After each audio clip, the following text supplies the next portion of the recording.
आगे सूक्ति नंबर 6 में सूक्ति नंबर जो है 5 में बता रहे हैं कि या अनुरागी चित की गति समझे नहीं कोई, ज्यों ज्यों बूढ़े श्याम रंग त्यों त्यों उज्ज्वल होई।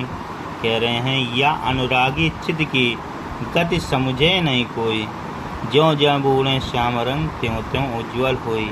यहाँ पर श्री कृष्ण के प्रेम करने वाले भक्त के बारे में बता रहे हैं। कह रहे हैं कवि कहता है कि श्री कृष्ण से प्रेम रखने वाले मेरे मन की गति को कोई नहीं समझता। या अनुरागी चित्त की, या अनुरागी चित्र की यानी अनुराग यानी प्रेम, चित्त माने शरीर, गति माने गति चाल, समझे नहीं कोई, कोई नहीं समझ सकता, कि कोई भी नहीं समझता है और ना ही कोई समझ सकता है। कह रहे हैं या अनुरागी चित्त की गति समझे नहीं कोई, यानी कवि कहता है कि श्री कृष्ण से प्रेम रखने वाले मेरे मन की गति को कोई नहीं समझ पाता।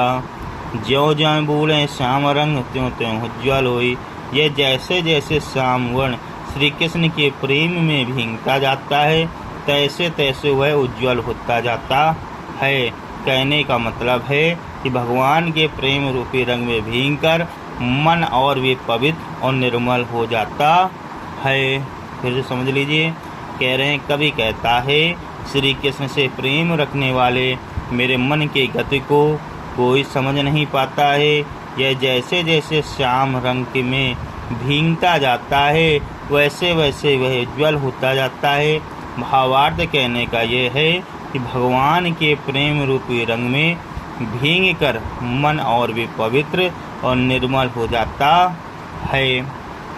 इसी के आगे वाली सूक्ति कह रही है, कह रहे तो लघु यह मन सदन में हरि आवै के बाट, बिकट जटे जो लघु निपटे फुटे न कपट कपाट। इसमें कवि बता रहा है, इस सूक्ति में कवि बता रहा है कि तो लघु ये मन सदन में हरि आवै के बाट।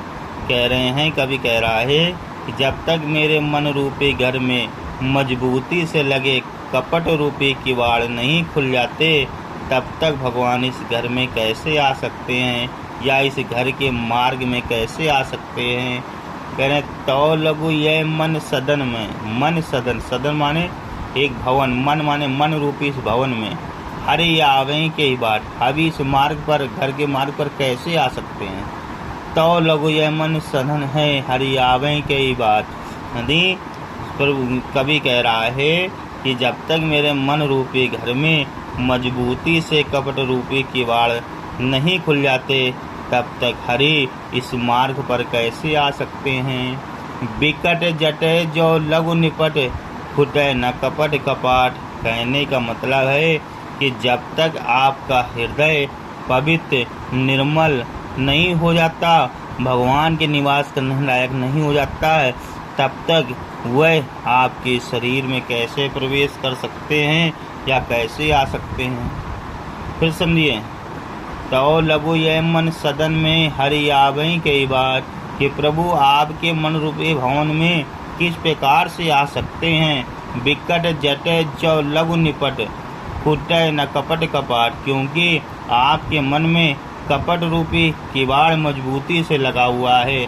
अगर आप हरि को अपने मन में लाना चाहते हैं तो आपको हृदय को पवित्र और निर्मल करके भगवान का निवास होना चाहिए। भगवान की भक्ति के लिए मन में छल कपट और द्वेष को समाप्त करना आवश्यक है। ये भावार्थ कह रहा है। फिर से इसका अर्थ समझ लीजिए कि कवि कहता है कि जब तक मेरे मन रूपी घर में मजबूती से लगे कपट रूपी किवाड़ नहीं खुल जाते तब तक भगवान इस घर के मार्ग पर नहीं आ सकते। कवि के कहने का तात्पर्य यह है कि पवित्र और निर्मल हृदय में ही भगवान का निवास होता है। भगवान की भक्ति के लिए मन से छल कपट तथा द्वेष को समाप्त करना आवश्यक है।